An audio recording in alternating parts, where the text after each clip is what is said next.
So join me, put your hands together to welcome Mr. Dulat here to Pune.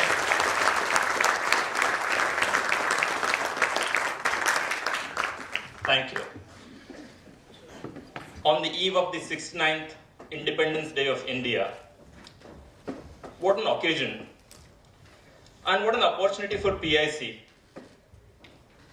If there is a panel that could be the best panel that we could put in place to talk about Kashmir, we got it very much here in Pune today.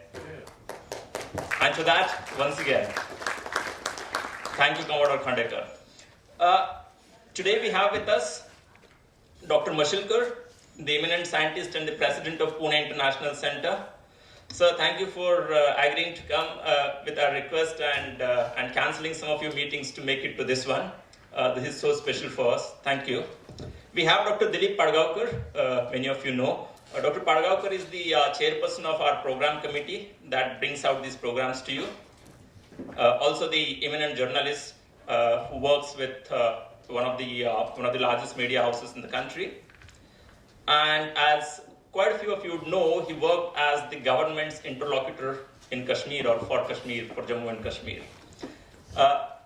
We have Mr. Jayant Umranikar, the former chief of CID in Maharashtra, the former ADG of police, someone who actually served at various levels: City of Pune, State of Maharashtra, Government of India, various multilateral agencies like the United Nations and various organizations of United Nations. He has written many articles, delivered talk in many conferences. One of the often talked about topic in his lectures, in his write-ups, is about India-Pakistan relationships, and of course, he wrote a lot about Kashmir. We have with us Mr. Sanjay Nahar, the founder president of Sarhad, the city-based NGO that aimed to step up the socio-cultural educational exchange between Pune and Kashmir. One of the biggest chord between Pune and Kashmir has been nurtured by Mr. Nahar. He has been on various television channels, various discussions, whenever there has been something substantively talked about Kashmir in here or in the country. We also have with us General Patankar. General Patankar, a recipient of Vishishta Seva Medal, he served for good 9 years in Kashmir Valley. And for his leadership in Kargil, the Kargil War, he was awarded Uttam Yuddha Seva Medal. And later, for his humanitarian approach and people-friendly operations in Kashmir, he won many hearts and minds of Kashmiris. And Government of India awarded him with PVSM, the Param Vishishta Seva Medal. As I talk about each one of them, who are connected with Kashmir, who live in Kashmir, who won many hearts and minds of Kashmir. Today to have Mr. Dulat here amongst us, who served as the head of Research and Analysis Wing, the India's spy agency, under Prime Minister Atal Bihari Vajpayee. He later joined Vajpayee's PMO, the Prime Minister's office, where his job was to monitor, manage, and direct the Government of India's peace initiative in Kashmir. He joined IPS in 1965 and then IB, the Intelligence Bureau, in 1969, where he served for almost 30 years. As I was reading the book, I could read that very rarely would it have happened that someone served in IB for as long and then headed the R&AW. And there are many unique distinctions about Mr. Dulat, not that's just one of those. At IB, he headed the Kashmir group during the turbulent 1990s, till he joined the R&AW. Of course, he joined R&AW as a head. Since leaving the government in 2004, he has been active on Track 2 circuit, and many of you in the national security apparatus would know the Track 2 circuits and the value additions that the Track 2 have done. As just to put it in all one line, there is this very famous intelligence digest that's been put up by Jane, and it's called Jane's Intelligence Digest. In 2001, it wrote, Mr. Dulat is well known for his social skills. Mr. Dulat prefers dialogue to clandestine maneuvers. With that, a great panel we have today with us, headed by Dr. Dileep Padgaonkar, who would chair the session. May I request Dr. Padgaonkar to please assume the chair and conduct the proceedings. Thank you, sir.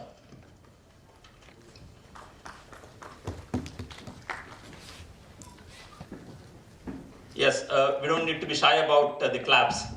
That's all right. Thank you. Before we come to the substance of this evening's program, we have to perform a ritual. And the ritual is the launch of the book. So I request Dr. Mashalkar to kindly do us the honors. We have Ms. Rubina, a student from Kashmir. May I request Rubina to please take the books. Thank you.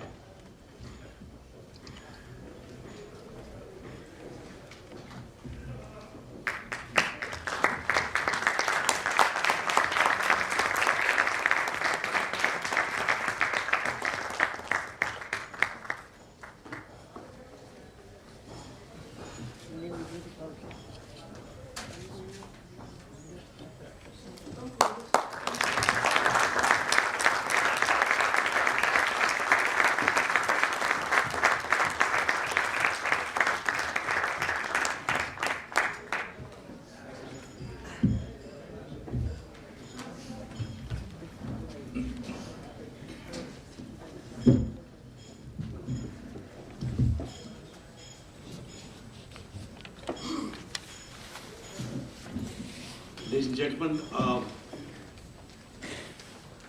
you've just heard from Prashant Kripane the kind of engagement that Mr. Dulat has had with Kashmir. It has been more than engagement, and I dare say it's been more than a professional engagement. I hear from those who have been working with Mr. Dulat that Kashmir remains an obsession with him. And long years after he has ceased to have any official dealings with Kashmir, he continues to take a very intense and deep interest in Kashmir. I'm not going to say very much about the book, except make 3 quick points. This book was needed, not because it contains too many explosive revelations. Those of us who've been privileged to be in Kashmir, visit Kashmir, have more or less been hearing these stories for a long time. What Mr. Dulat has done, and for which I think he's also been criticized, and unfairly as I shall argue, is that he has dared to say aloud what many were murmuring beneath their breath for many years. And the kind of tactics he deployed, the kind of tools he wielded in the exercise of his profession is, I think, a lesson for a lot of people who are in the business of spying. He also happens to be an unusual spy master in the sense that he speaks his mind. And I think he's done that amply in this book. He has not just called a spade, but on occasion also called it a bloody shovel.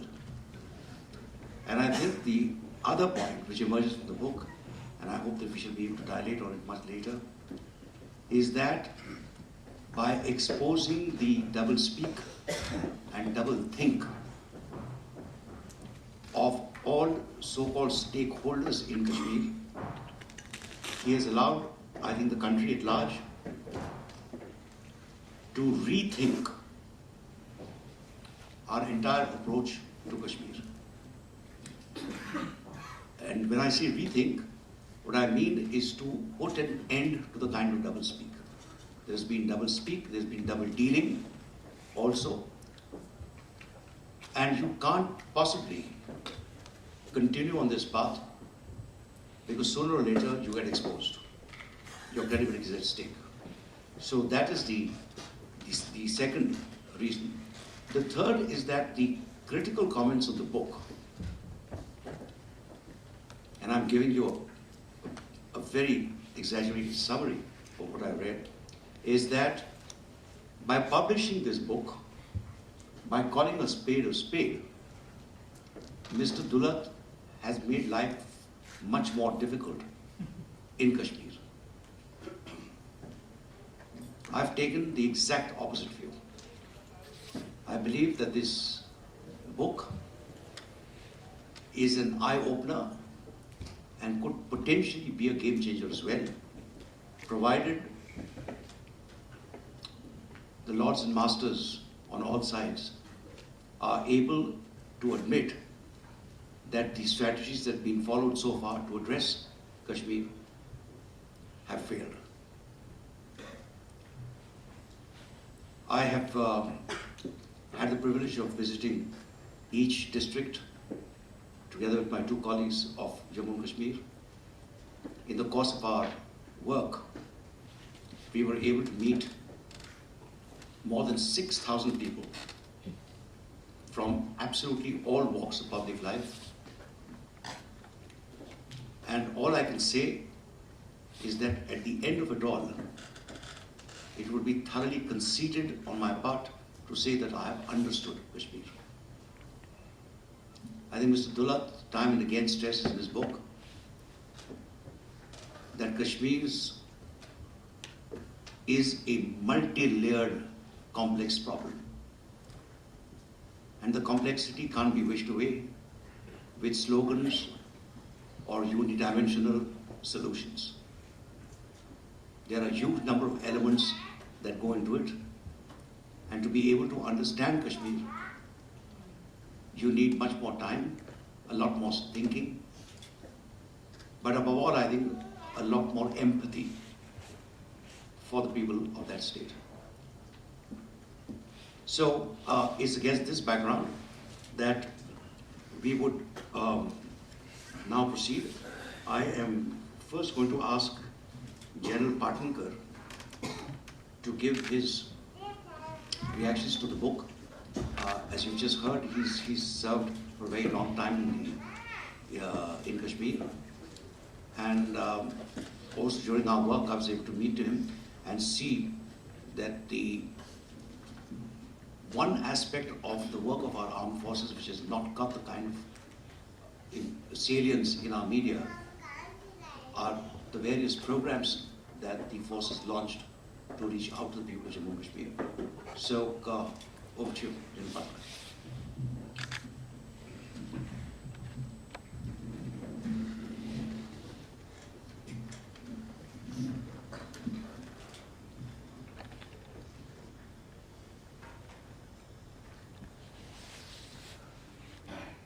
To begin with, I'm deeply grateful to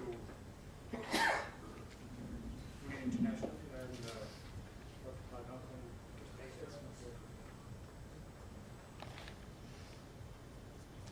I'll have to repeat that. To begin with, I'm deeply grateful to Pune International. Not yet. Can't hear. Even now? Yeah. No, we can't. Better? Yeah. Great. I don't think I'll repeat it the second time or third time. Let me just get on with it. And it's indeed a privilege to be part of this occasion for a variety of reasons. Firstly, it gives me an opportunity to say how much I appreciate my good friend Mr. Dulat and his work, having seen it from close quarters, having interacted with him on a number of occasions, and also to be part of a team that is going to talk about his book, because various aspects of this book and the area that it covers are going to be revealed this evening, and I'm eagerly looking forward to looking at everybody's perspective of his book.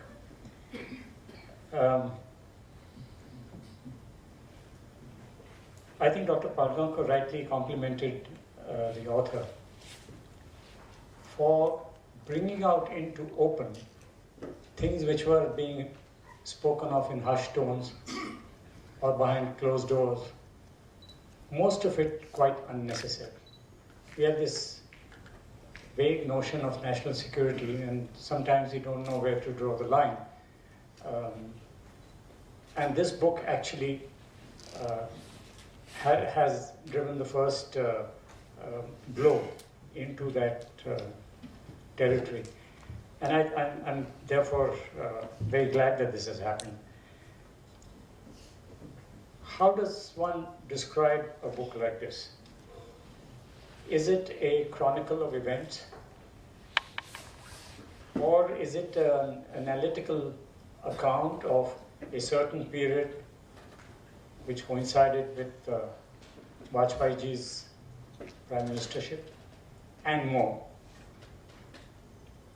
Or is it a social perspective on Kashmir? Or finally, does it have an intelligence angle to it? Things you always wanted to know but were afraid to ask. That kind of stuff. I think it's all of that and more. And I say this with some conviction. As I go through my remarks, you will understand why. The first thing that strikes you as you run through the pages of this book is Mr. Dulat's narrative. It's so lucid. It's almost unputdownable. Once you start reading, you want to say, oh, let me read one more chapter. What could have happened? You know, that's the quality about his style of writing. And I think largely it has to do with his informal style. It doesn't stick to very formal language to explain an event or to narrate an anecdote or whatever.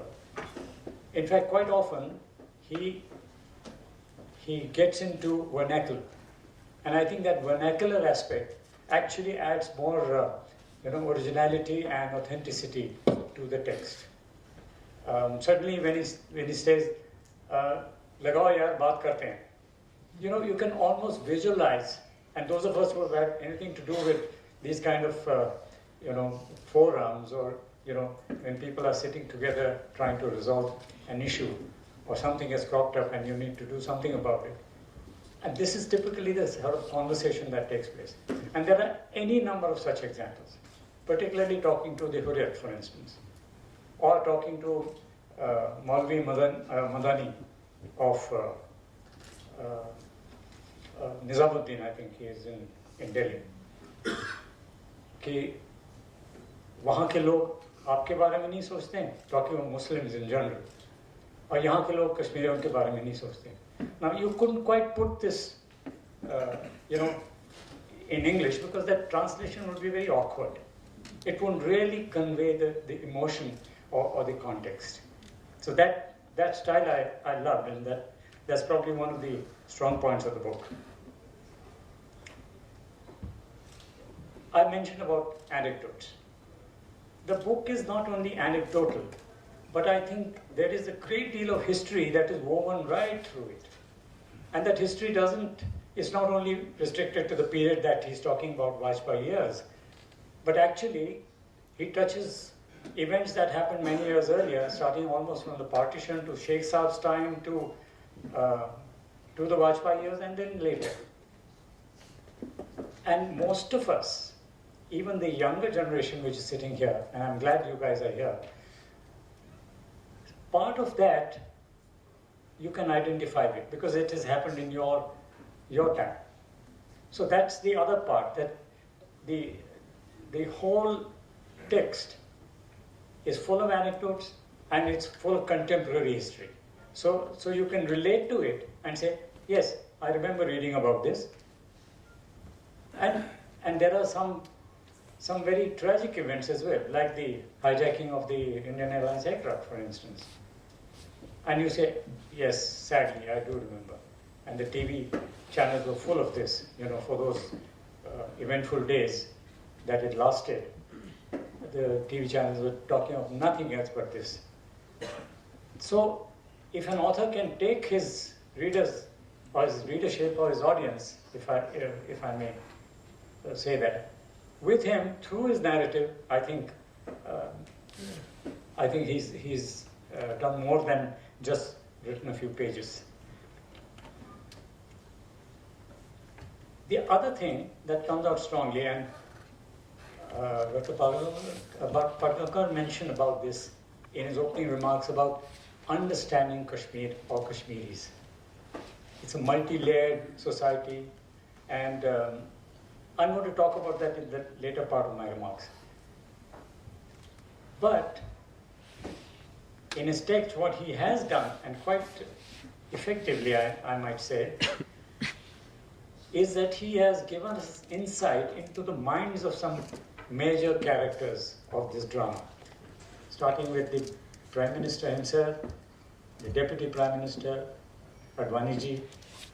I mean, people of that stature or operating at that level of leadership, and also individuals, the individual members of the Hurriyat, for instance. Or then he also talks about the Kashmiris in general. I think that gives you a very good insight into understanding this whole episode far more intimately than otherwise when you read just a text as part of what happened.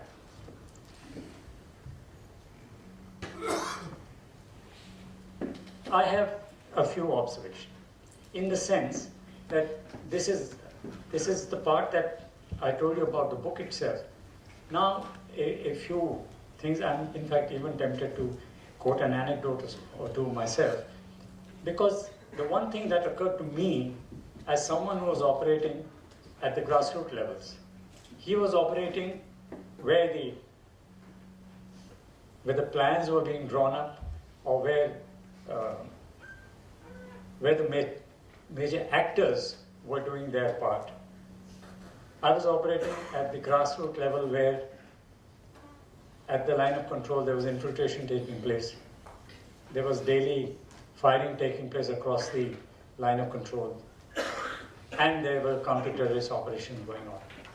And we were dealing with ordinary Kashmiris. So a ordinary Kashmiri's perspective, which can be so different from the perspective of a Kashmiri standing in Lal Chowk. Rural, urban aside, it's a question of level of deprivation, if I might say so, or basic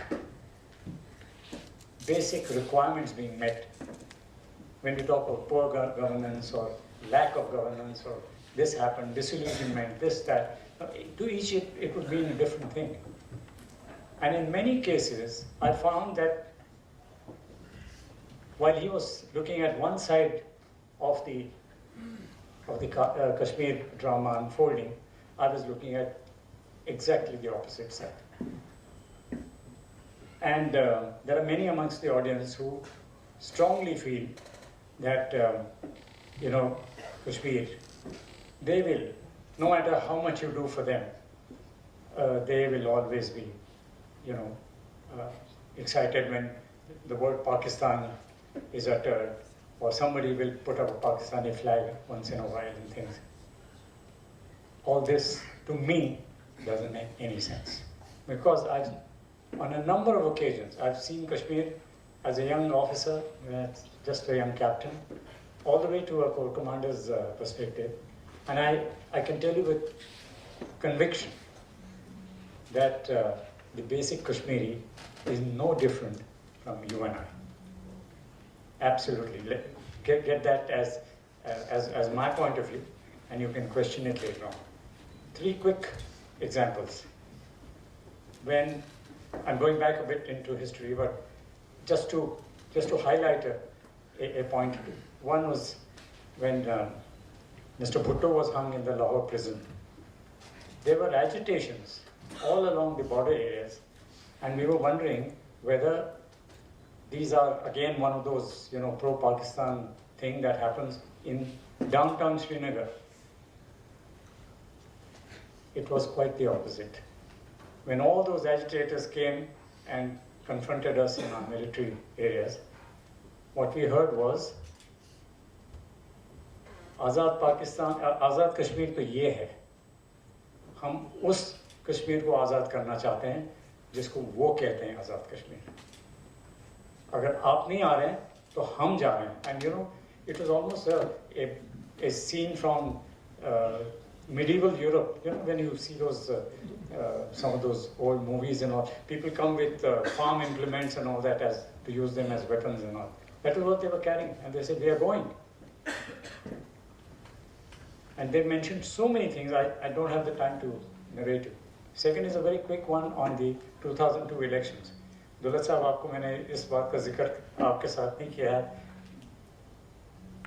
Before, as you know, he mentions in the book that the governor's rule was in force, and Farooq Saab was very upset with that, which is true. So Mr. Saxena, who was the governor, he was holding a meeting and just to check last-minute preparations for the elections, and anybody who was anybody was seated around the table. They've got about 20 of us. And I was sitting next to the governor as his security advisor. So he said, okay, I think all systems are go and we are well prepared for the elections. Mr. Lingdo had done his homework, had come and spoken 3 times in very clear terms that he wants no hanky-panky. He doesn't mind countermanding elections 20 times if it comes to that, but he wants straight, clean elections. So when Mr. Saxena said, okay, final question, tell me what would be the percentage of polling? What is, in your opinion, percentage of polling to be expected? Started off from one end of the table, and 10%, 15%. One gentleman says, sir, I think I'll stick my neck out and I'll say, sir, 20 to 25%. So went the thing, and I was sitting next to him. He said, General Sahib, you're very quiet. You aren't saying anything. I said, I was waiting my turn. So in my view, I'll be very surprised if the polling is anything less than 40%. You could hear a pin drop, just like now. And most people had that smirk on their face, saying, ye fauji hai, inko pata to hota nahi hai. This is a political stuff. Inko kya pata hai? They should, do their work on the line of control and leave this business to us. So, Mr. Gary Saxena is a very, very nice man. And he said, General, I've always known you to be an incorrigible optimist. But 40 ko zyada bol gaye aap. So I said, Excellency, this is my view and I stick by it. Come 16th of September, first round of polling. By about 4:30, reports of numbers started coming from various parts of Kashmir, 40%, 45%, 47%. Maisuma, which is part of Srinagar, 11%. Great, expected. So went the numbers. The phone rang. Mr. Lingdo. General, you've done it. I said, Mr. Lingdo, no, you have done it. You came and told everybody what you thought of the election and how you wanted them. So you've done it. No, without the army we couldn't have done anything this time. I kept saying, you've done it. He kept saying, you've done it. This happened about 3 times. Then I said, Mr. Lingdo, look, if in a democracy that we are very proud of, if the army has to take credit for an election, there's something seriously wrong with our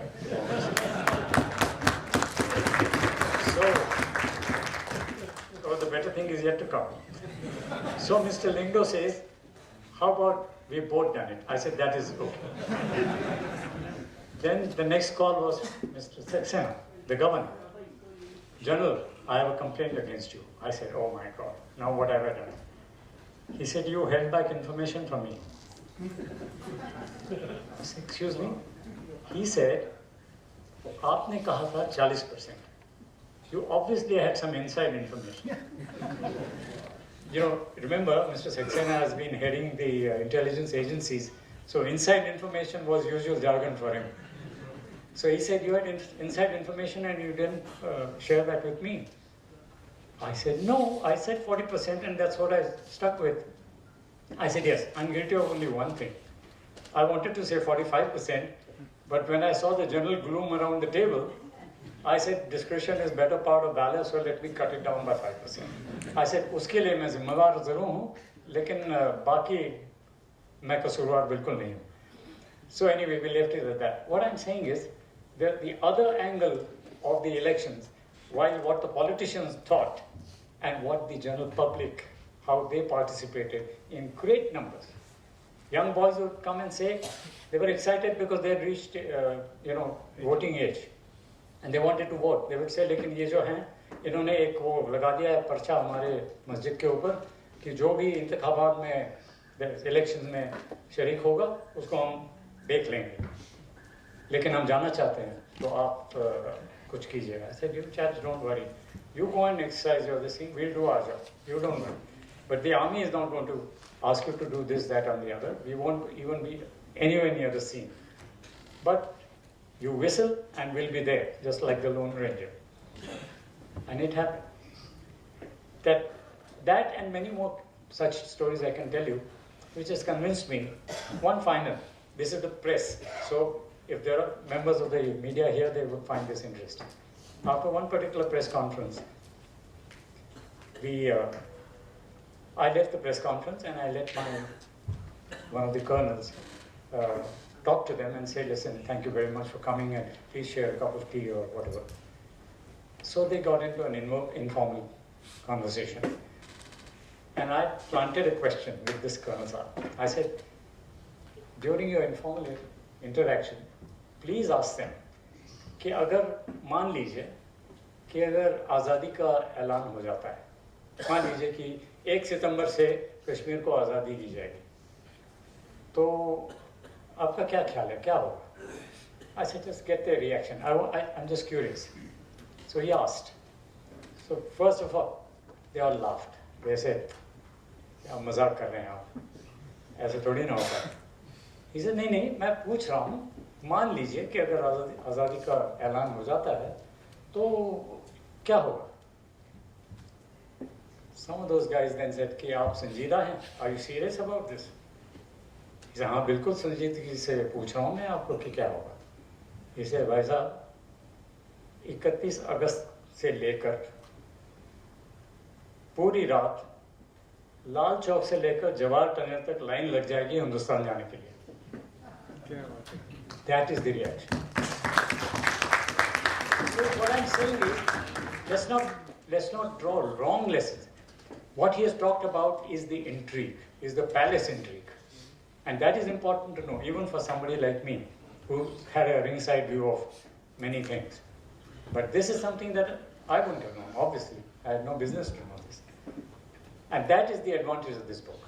And I would urge you to kindly look at it as a learning process as you go through this. One last point before I leave this podium. There's a suggestion I have, Dulat sahab, and that is, you have started a very good enterprise.